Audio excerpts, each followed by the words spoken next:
Admiral Zorlak stretched his forearms and yawned as he settled into his command chair. The bridge of his flagship, the Conquest, hummed with activity as his crew prepared for their next mission. Zorlax had conquered 12 worlds for the Centaurian Alliance. Earth would be the 13th. "Admiral, there's an incoming transmission from the Galactic Council," reported his communications officer. Zorlax sighed. The Council, with their endless rules and warnings, always tried to slow the Centaurian expansion. "Play it," he ordered. The view screen flickered to life. Counselor Vex Thule appeared, his ancient face lined with concern. The old alien's skin was pale blue, almost translucent with age. "This is an emergency broadcast to all spacefaring species," Vex Thule began. "The Galactic Council hereby issues a formal warning about the Sol system, particularly the third planet called Earth. The inhabitants, known as humans, should not be approached without Council approval. They represent a potential danger that should not be underestimated." Laughter rippled across the bridge. One officer snorted so loudly that Zorlax shot him a stern look, though he himself was fighting back a smile. "These humans have barely left their moon," said Commander Yex, Zorlax's second in command. "Our intelligence reports show primitive technology, constant warfare among themselves, and no unified planetary government. What danger could they possibly pose?" Zorlax nodded. "The Council grows more cautious with each passing year. They would have us believe every new species is a threat." On the screen, Vex Thule continued. "Humans display unusual adaptability and a concerning capacity for warfare. Any unauthorized contact is strictly prohibited." The transmission ended. "Set course for the Sol system," Zorlax ordered. "The planet's water and mineral resources will make an excellent addition to our holdings." "What about the Council's warning?" asked Yex. Political posturing, Zorlax dismissed with a wave of his upper right hand. "The older species always try to keep the best resources for themselves. They said the same about the Proxima system, and we harvested it without incident." Far away on the blue planet Earth, Captain Susan Miller walked the bridge of the International Space Vessel Defender. Humans had no idea they were being discussed by alien civilizations. The Defender was humanity's first true warship built using technology reverse-engineered from a crashed alien scout ship found in Antarctica 10 years ago. "All systems check complete, Captain," reported her executive officer. "Engines, weapons, and shields all operational." Susan nodded. Earth's governments had kept this breakthrough secret from the general population. 6 ships like the Defender now orbited Earth, hidden from conventional detection. Only a small number of military personnel and scientists knew about them. "Lieutenant Hayes, anything unusual on the long-range scanners?" she asked. John Hayes studied his console with intense focus. At 32, he was the youngest senior officer on the Defender, but his skill with the alien scanning technology was unmatched. "Nothing yet, Captain, but—" He paused, adjusting something on his screen. "Wait. I'm picking up unusual energy readings at the edge of the solar system just beyond Pluto's orbit." Susan moved to his station. "Can you identify it?" "It's big, Captain. Really big. And it's not broadcasting any identification signals we recognize." Hayes looked up at her. "I think we might have company." Susan took a deep breath. They had trained for this possibility for years, but facing the reality sent a chill down her spine. "Alert Earth Command immediately. Authorization code Miller Alpha 79. Within minutes, screens lit up in the hidden command center beneath Mount Cheyenne. General Alan Wright was awakened from a light sleep. He'd been in charge of Earth's secret defense program since the scout ship was discovered. They called it the Sentinel Project. "Confirmed, sir," said the night officer. "Lieutenant, Hayes on the Defender has detected multiple large vessels entering the solar system. They match no known configuration." Wright's face showed no emotion, though his heart raced. "Initiate first contact protocol. Alert all Sentinel ships to battle stations. Wake the President and get Ambassador Coleman ready for transport to the Defender." Across the globe, hidden preparations began. Underground silos opened to reveal defense satellites. Secret military bases shifted to high alert. The handful of world leaders who knew about the Sentinel project convened in an emergency virtual meeting. Back on the Conquest, Admiral Zorlax reviewed the data on Earth. Mostly water, which is always valuable, he noted. Rich mineral deposits. Diverse biosphere we can harvest for genetic material, and the humans themselves could make adequate labor units for our mining operations. Our sensors detect primitive satellites and some basic space stations, reported his science officer. Their most advanced weapons appear to be nuclear missiles, with limited range, nothing that could threaten our shields. Zorlax smiled. Prepare the standard conquest protocol.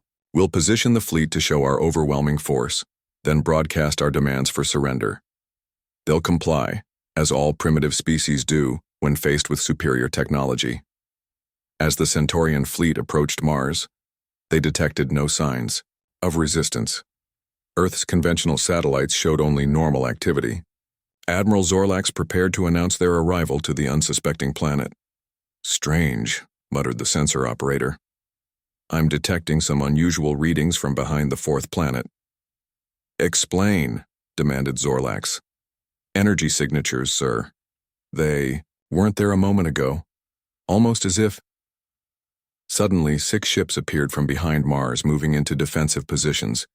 They were smaller than the Centaurian vessels, but sleek and clearly designed for combat. Impossible! Zorlax stood up in shock. Where did those come from? The intelligence report said nothing about such ships. They appear to be powering up weapon systems, Admiral, reported his tactical officer, voice tight with unexpected tension. Before Zorlax could respond, a communication request came through. He nodded to accept it. The view screen showed a human female in a dark uniform with silver insignia. Behind her stood other humans at various control stations. This is Captain Susan Miller, of the International Space Vessel Defender, representing Earth's Unified Defense Command. You have entered Earth-controlled space without authorization.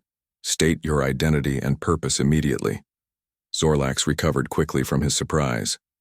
These ships were unexpected, but still no match for his fleet. I am Admiral Zorlax of the Centaurian Alliance. Your planet has resources we require. Surrender now and your people will be treated fairly under our rule. Resist, and we will take what we want by force. To his annoyance, the human showed no fear at all. Admiral Zorlax, Earth does not recognize your authority or your claim to our resources. We suggest you reconsider your position. We have no desire for conflict, but we will defend our planet. Zorlax laughed. You have courage, human. But 6 small ships cannot stand against my fleet. Allow me to demonstrate our power. He signaled his weapons officer, who fired a warning shot, a low-powered plasma blast that passed between 2 of the Earth vessels. To everyone's shock, the Earth ships activated defensive shields, technology the humans shouldn't possess. As you can see, Admiral, said Captain Miller calmly, we are not as primitive as you might believe. I strongly suggest you withdraw from our system and report to your superiors that Earth is not available for conquest. On Earth, in the command center, General Wright watched the exchange with Lieutenant Hayes, who had been transported down to provide his expertise. They underestimated us, Hayes said quietly. Wright nodded. They always do. Let's hope they're smart enough to back down now that they know we can defend ourselves. But aboard the Conquest, Admiral Zorlax's 4 fists clenched in rage. The Council's warning echoed in his mind, but his pride wouldn't allow him to retreat. Prepare all weapons, he ordered. We will show these humans what happens when they challenge the Centaurian Alliance. The first real battle between Earth and an alien power was about to begin. The space between Earth and Mars lit up as the Centaurian fleet opened fire. Streams of energy shot toward the 6 human vessels. Admiral Zorlax smiled, expecting the primitive Earth ships to be destroyed instantly. His smile vanished when the human shields held. Impossible, he shouted, pounding his command chair with one of his forearms. How are they still intact? On the ISV Defender, Captain Susan Miller gripped her chair as the ship shook from the impact. Damage report. Shields at 70%, Captain, reported her systems officer. They pack a punch, but we're holding. Susan turned to Ambassador Lisa Coleman, who had arrived just minutes before the attack began. The ambassador stood calmly, in her formal diplomatic uniform, watching the battle unfold. So much for peaceful first contact, Lisa said. Susan nodded. We tried. Now we show them we're not helpless. She opened a channel to the other Earth ships. This is Captain Miller. Execute defense pattern Alpha 3. The 6 Earth vessels moved in perfect coordination, forming a new formation that allowed them to overlap their shield coverage. Then, on Susan's command, they returned fire. The Earth weapons, hybrid technology combining human innovation with the recovered alien tech, sliced through space toward the Centaurian ships. The aliens had not activated their full shields, believing Earth weapons would be too primitive to cause damage. They were wrong. 2 Centaurian support ships took direct hits. Their shields flickered and failed. Explosions rippled across their hulls. On the Conquest, Admiral Zorlax stood in shock. What weapons are they using? How did they penetrate our shields? Commander Yex studied the tactical display. Unknown. Admiral. The energy signature doesn't match anything in our database, but they seem to be targeting specific shield frequencies, as if they knew our weaknesses. Zorlax's eyes narrowed. No primitive species could develop such weapons on their own. He turned to his communications officer. Open a channel to the human leader. Captain Susan appeared on his screen, her face calm despite the battle raging around her. You have stolen technology that doesn't belong to you, Zorlax accused. Tell me who gave you these weapons and I might show mercy. Susan's expression didn't change. We developed these defenses ourselves, Admiral. We've had 10 years to study the scout ship your people crashed on our planet. Zorlax froze. Scout ship? What scout ship? In the hidden facility beneath the Rocky Mountains. Dr. Kevin Walsh watched the battle unfold on multiple screens. His team of scientists had spent a decade studying the crashed alien ship, learning its weaknesses, understanding its technology. Now their work was being put to the test. General Wright, he called to the military commander overseeing the defense. I'm sending new targeting data to Captain Miller. We've identified vulnerable spots in the Centaurian ship design. Wright nodded. Do it. And get me the president. She needs to know this isn't going as smoothly as we hoped. Back in space, Susan received the new targeting information from Earth. Lieutenant Hayes, update our weapons with these parameters. Focus fire on the lead ship. John Hayes quickly implemented the new targeting data. Ready, Captain. Fire. The Defender and 2 other Earth ships concentrated their attack on Zorlax's flagship. The precision strikes hit exactly where Dr. Walsh had indicated, junction points in the Centaurian shield grid. Alarms blared throughout the Conquest as systems failed. Admiral, shouted Yex. They're targeting specific vulnerabilities in our design. How could they know? Zorlax's mind raced. The crashed scout ship. The humans had somehow figured out Centaurian technology from examining it. But that ship had disappeared over a decade ago on a routine survey mission. His people had assumed it was lost to an asteroid collision or engine failure. Adjust shield frequencies, he ordered. Random pattern. Don't let them predict our defense grid. The Centaurian fleet began to adapt, changing their tactics. 3. More of their ships moved forward, focusing their fire on a single Earth vessel. The human ship's shields flared bright blue under the assault. The Sentinel is taking heavy damage, Hayes reported to Susan. Their shields are failing. Susan opened a channel. Sentinel, fall back behind Mars. Protector and Guardian, provide. Covering fire. The damaged Earth ship retreated while 2 others moved to shield it. The battle was becoming more intense as each side adjusted to the other's tactics. In her position beside Captain Miller, Ambassador Coleman watched with professional calm, though her heart raced. She had trained for diplomatic first contact, not a space battle, but her role might still be important. Captain, she said quietly, if we can force a stalemate rather than try to win outright, it might open diplomatic options. Susan considered this. We don't have the numbers to win if they bring in reinforcements. A stalemate might be our best option. She turned to Hayes. Open a channel to all our ships. Across Earth, people remained unaware of the battle happening. Beyond Mars, news broadcasts continued as normal. Children went to school. Workers sat in traffic. Only a few thousand people worldwide knew that humanity's future hung in the balance. In orbit around Earth, however, the secret defense system activated. Satellites that appeared to be normal communications equipment revealed hidden weapons systems. They weren't powerful enough to threaten the Centaurian fleet directly, but they formed Earth's last line of defense. Admiral Zorlak studied the tactical display as his ships regrouped. He had lost 2 vessels, and 3 more were damaged. The humans had lost none, though 2 were clearly struggling with shield failures. "Sir," said his tactical officer, "our long-range sensors detect energy signatures in Earth orbit. They've hidden defensive platforms around their planet." Zorlax frowned. The humans were better prepared than any primitive species he had encountered before. The Council's warning about Earth echoed in his mind again, but he pushed it aside. He would not retreat, not from primitives. "Prepare the mass driver weapons," he ordered. "If we can't break through their ships, we'll target their planet directly." Commander Yex looked troubled. "Admiral, that would cause massive civilian casualties. The Council explicitly forbids—" "I don't care what the Council forbids," Zorlax snapped. "These humans have humiliated us. They will learn to fear the Centaurian Alliance." On the Defender, Hayes detected the energy buildup. "Captain, they're charging weapons much more powerful than before. Based on the energy readings, they could cause serious damage to Earth if they get past us." Susan's face hardened.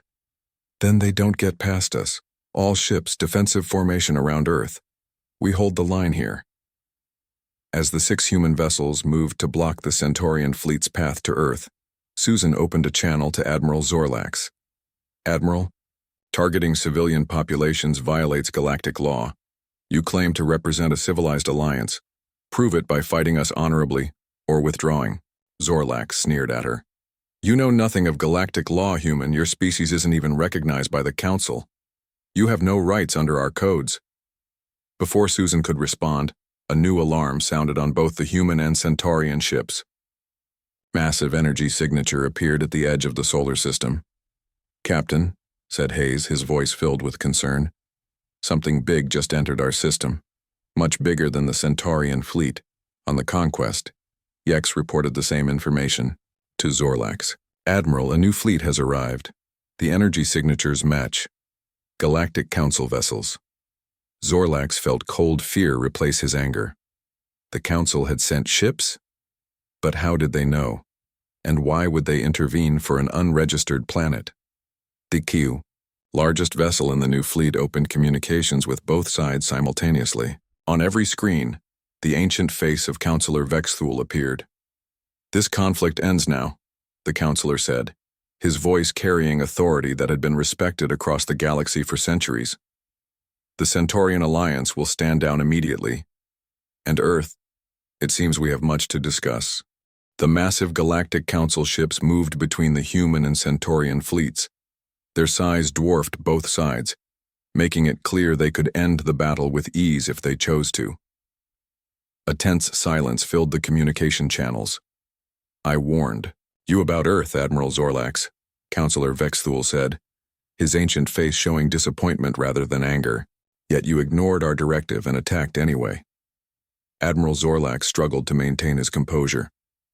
"Counselor, with all respect, this unregistered planet possesses stolen Centaurian technology. We have the right to reclaim it." "That is false," Vexthul replied calmly. "The technology was not stolen, it was given." On the ISV Defender, Captain Susan Miller and Ambassador Lisa Coleman exchanged shocked glances. "Given?" Susan whispered. "What does he mean?" Lisa shook her head, equally confused. No one on Earth had known the scout ship was anything but a crash. "Counselor," Vexthul continued, now addressing both fleets, "the Galactic Council requests the presence of representatives from both sides aboard our diplomatic vessel. Admiral Zorlax, you will come alone. Captain Miller, please bring your ambassador and 1 scientific advisor." Susan nodded. "We accept.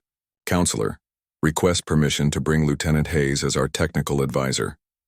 "Granted," Vexthul responded. "Transport will be arranged within the hour. Until then, all weapons systems will remain powered down." As the communication ended, Admiral Zorlax slammed all 4 fists onto his command console. "This is outrageous. The Council has no right to interfere in a simple conquest mission." Commander Yex approached cautiously. Admiral, we must comply. Council ships outgun us significantly, and if what the counselor said is true about the technology— It can't be true, Zorlak snapped. Why would the Council give advanced technology to primitives? It violates their own protocols. But doubt had crept into his voice. On Earth, General Wright received the update from Captain Miller. He immediately contacted Dr. Kevin Walsh. They're saying the ship was given to us deliberately, Wright said. Does that make any sense based on your research? Dr. Walsh ran a hand through his gray hair. Actually, yes. We always wondered why certain systems seemed designed for easy understanding. Some parts had what looked like deliberate teaching elements built in. We assumed it was for training new crew members, but— He paused. If someone wanted us to learn the technology, the crash site was perfect, remote enough to be found only by governments, but accessible enough that we could recover most systems intact. Wright frowned. Why wouldn't they just make official contact? That's the question, isn't it? Walsh replied. I'll prepare to join Captain Miller for the council meeting. An hour later, transport shuttles from the council ship collected the representatives. Susan, Lisa, and John Hayes found themselves in a gleaming white shuttle with no visible pilot. They sat in comfortable chairs as the craft smoothly departed the Defender. Be ready for anything, Susan told her companions quietly. We still don't know the council's true intentions. Hayes nodded, his hand resting near his sidearm. Ambassador Coleman mentally reviewed her diplomatic training, though nothing had prepared her for negotiating with multiple alien species at once. The shuttle docked with the enormous council vessel. When the doors opened, they found themselves in a vast circular chamber. The walls displayed what appeared to be moving images of different planets and star systems. In the center stood a large round table with various seating arrangements designed for different body types. Counselor Vex Thule waited for them, along with representatives from 3 other alien species. Admiral Zorlax arrived moments later, his 4 arms crossed defensively across his chest. Welcome aboard the Harmony, Vex Thule said. This is neutral ground where we may speak freely. Lisa stepped forward. Counselor, I am Ambassador Lisa Coleman of Earth. These are Captain Susan Miller of our Defense Force and Lieutenant John Hayes, our technical advisor. Vexathul bowed slightly. Earth has conducted itself with remarkable restraint given the unprovoked Centaurian aggression. Please be seated. Once everyone had taken their places, Vexthul addressed the group. 10 Earth years ago, the Galactic Council authorized a controlled technology transfer to humanity. Zorlax made a harsh sound of disbelief. Without informing member worlds? That's a violation of Charter Section 42. Not when the security protocol is invoked, replied one of the other council representatives, a being with green crystalline skin. Vexthul turned to the humans. We have been observing Earth for centuries. Your species demonstrates unusual characteristics that the council found intriguing. Hayes leaned forward. What characteristics? Adaptability, Vexthul answered. Most species develop technology in a linear, predictable pattern. Humans take existing technology and rapidly improve upon it in unexpected ways. You see possibilities others miss. Susan's mind raced. So the scout ship was deliberately provided with just enough technology to accelerate your development, Vexthul confirmed. The results exceeded our expectations. Your hybrid weapon systems are already more efficient than the originals. Admiral Zorlak stood up, his chair scraping loudly. This is an outrage. You gave primitives weapons they could use against Council members. We gave them defensive capabilities, corrected the Crystalline Council member. And only because our long-range forecasts predicted your invasion, Admiral. The Centaurian Alliance has conquered 12 worlds in 50 years. Your expansionist policies have concerned the Council for some time. Lisa processed this information carefully. You armed us because you expected us to be attacked. Precisely, said Vexathul. Earth sits in a strategically valuable position. Your solar system contains resources many would covet. Without defensive capabilities, you would have been conquered within a decade. Hayes looked at the alien representatives with new understanding.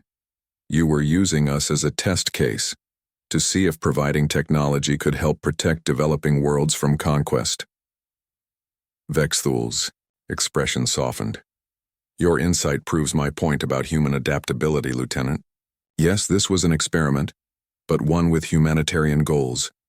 The Council cannot protect every developing world, but if we can help them protect themselves. Admiral Zorlax's voice was cold with anger. So you interfered with the natural development of power in the galaxy. The strong should rule the weak. That is the way of nature.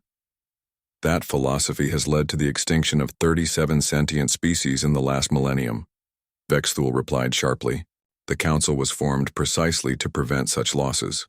Captain Susan had been quiet, taking in all the information. Now she spoke. What happens next? Now that we know about the wider galaxy, where does Earth stand?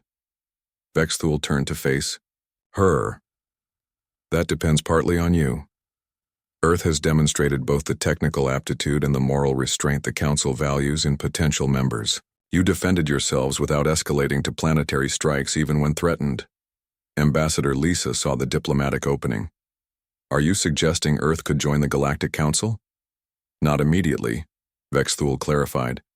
But we are offering official recognition and protected status, with a path to membership in perhaps 20 years, if your development continues as we anticipate. Admiral Zorlax made a dismissive gesture. The Centaurian Alliance objects to this special treatment.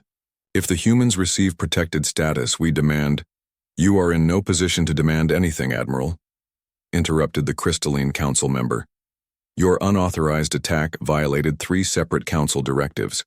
The Alliance will face sanctions for your actions today. Zorlax's face darkened with rage, but he remained silent.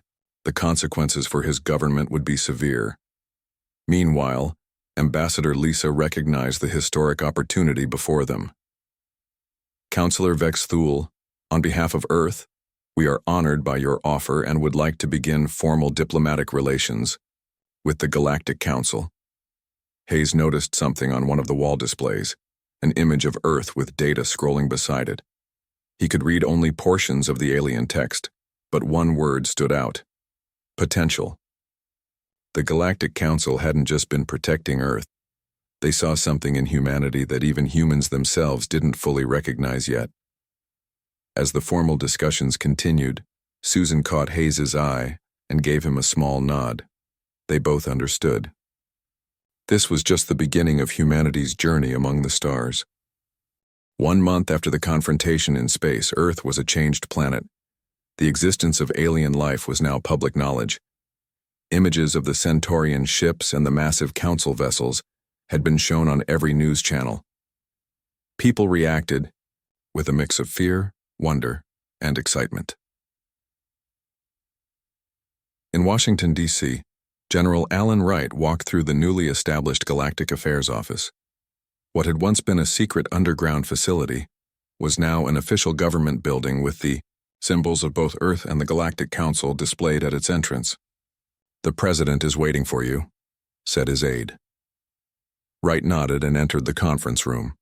Around a large table sat the President, Ambassador Lisa Coleman, Captain Susan Miller, Dr. Kevin Walsh, and Lieutenant John Hayes.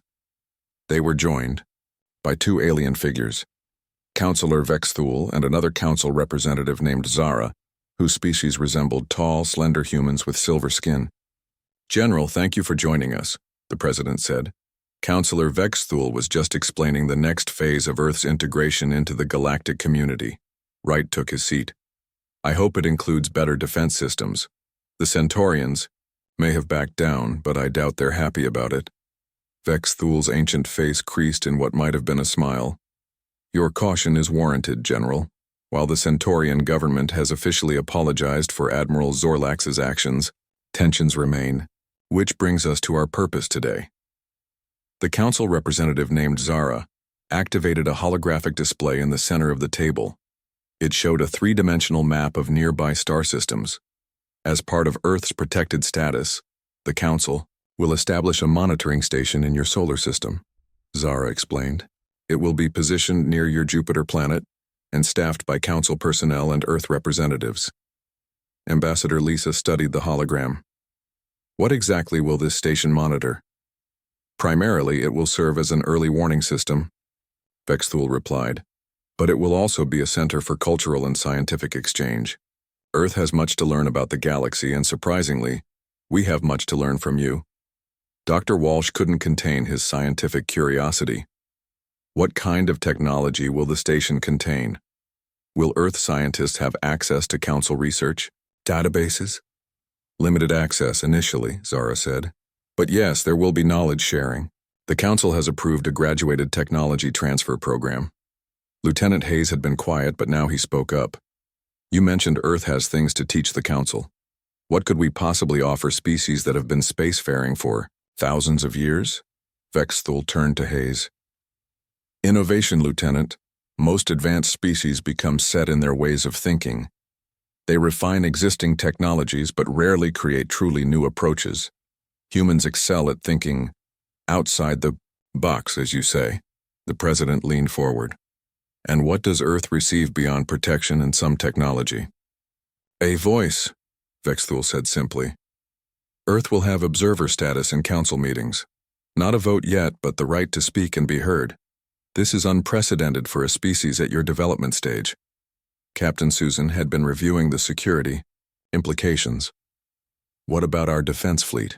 Will we be allowed to expand it, or are we expected to rely solely on Council protection? Zara answered. Earth may continue developing its defensive capabilities within certain guidelines. No planet-destroying weapons, no unauthorized expansion beyond your solar system, and no technology sharing with non-Council worlds. Wright nodded his approval. These were reasonable restrictions. There's one more matter to discuss, Vexthul said, his tone becoming more serious. The Centaurian response to their defeat. Everyone in the room tensed.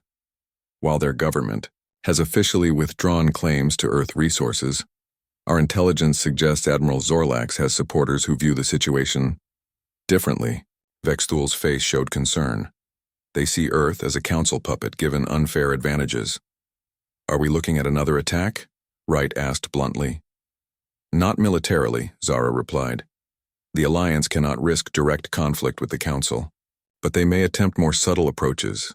Infiltration, sabotage, attempts to steal your hybrid technology. Lisa frowned. So while we're being welcomed into the galactic community with one hand, we need to watch our backs with the other. Welcome to interstellar politics, Ambassador, Vexthul said with a hint of sadness. Even the Council is not immune to factions and power struggles.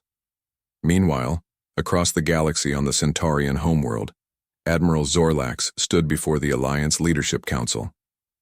His once prestigious uniform had been stripped of its highest honors.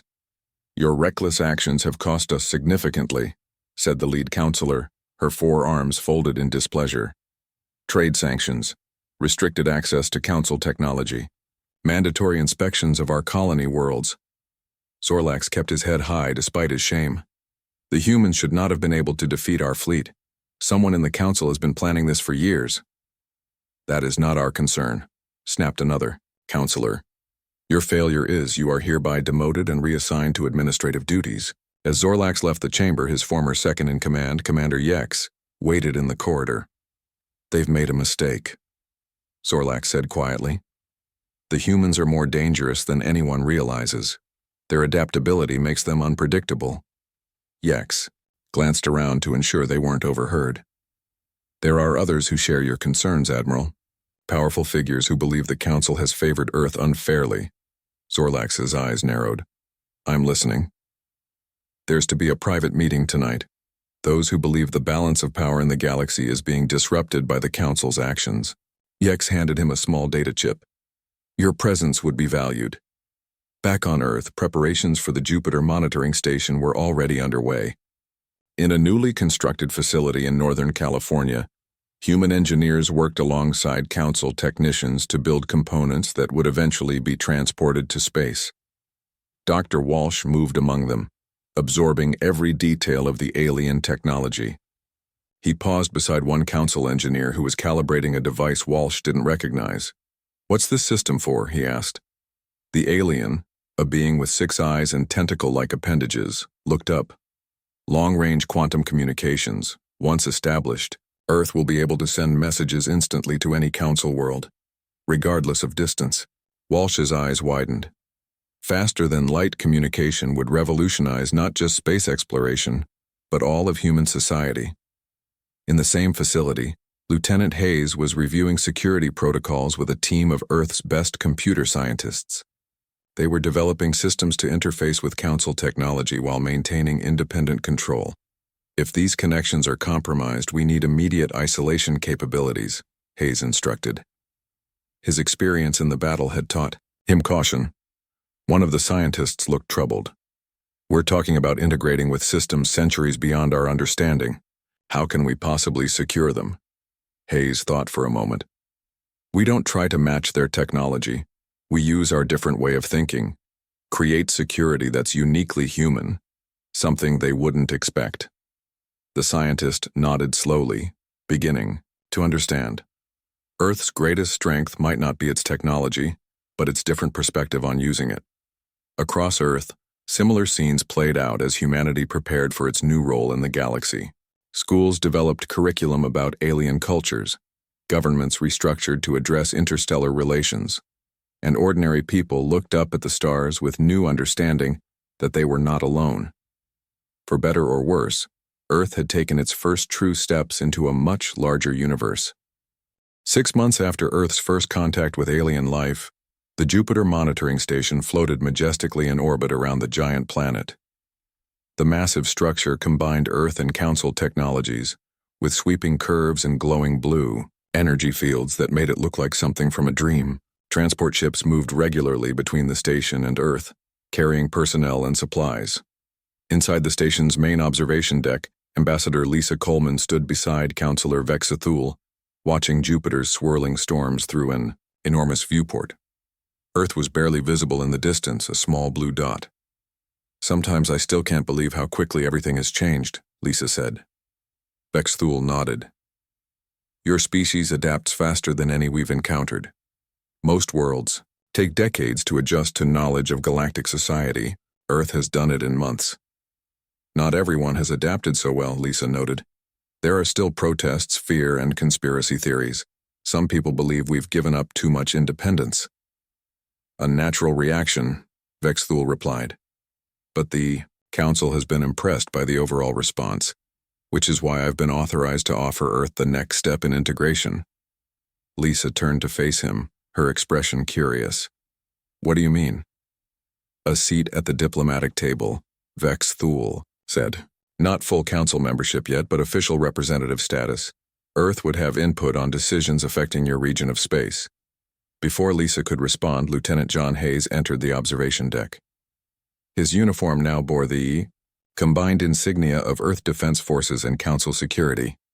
"Ambassador, Counselor," he greeted them with a respectful nod. "The Centaurian diplomatic vessel has arrived for the trade conference." Lisa took a deep breath. This would be the first official meeting between Earth and Centaurian representatives since the battle. "Thank you, Lieutenant. Are Captain Miller and General Wright ready?" "Yes, Ambassador, they're waiting in the conference chamber." As they walked through the station's gleaming corridors, Lisa reflected on how much Hayes had changed. Working closely with Council security forces, he had absorbed knowledge of galactic protocols quickly. His understanding of alien technology and tactics had earned him respect from species that had been spacefaring for centuries. The conference chamber was a large circular room with a round table at its center.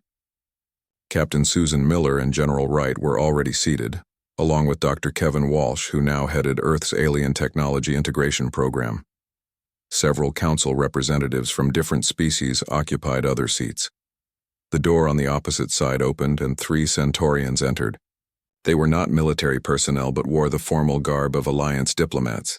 Their leader, a female named Solara, had blue-green skin and moved with elegant precision on her 4 legs. "Representatives of Earth," she began formally. "The Centaurian Alliance extends greetings and appreciation for this opportunity to establish peaceful relations."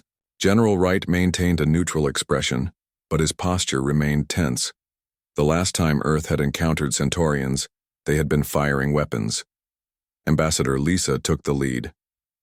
The people of Earth welcomed the Centaurian delegation. We look forward to moving past our unfortunate first contact toward mutually beneficial cooperation. Solara inclined her head. The actions of Admiral Zorlax were not sanctioned by our government. The Alliance formally apologizes for the aggression shown toward your world. As the diplomatic exchanges continued, Dr. Walsh studied the Centaurians with scientific curiosity. Their four-armed, four-legged biology was fascinating, and their technology still held secrets he was eager to understand. Captain Susan, meanwhile, paid close attention to the security aspects. She noticed that Lieutenant Hayes seemed particularly focused on one of the Centaurian aides, a younger male who kept glancing around the room as if memorizing its layout. Hours later, after the initial meetings had concluded successfully with agreements for limited trade and cultural exchange, Lieutenant Hayes approached Captain Miller in a private corridor. "Something's not right with one of the Centaurian aides," he said quietly. "His behavior doesn't match diplomatic training patterns the Council security briefed me on." Susan trusted Hayes's instincts.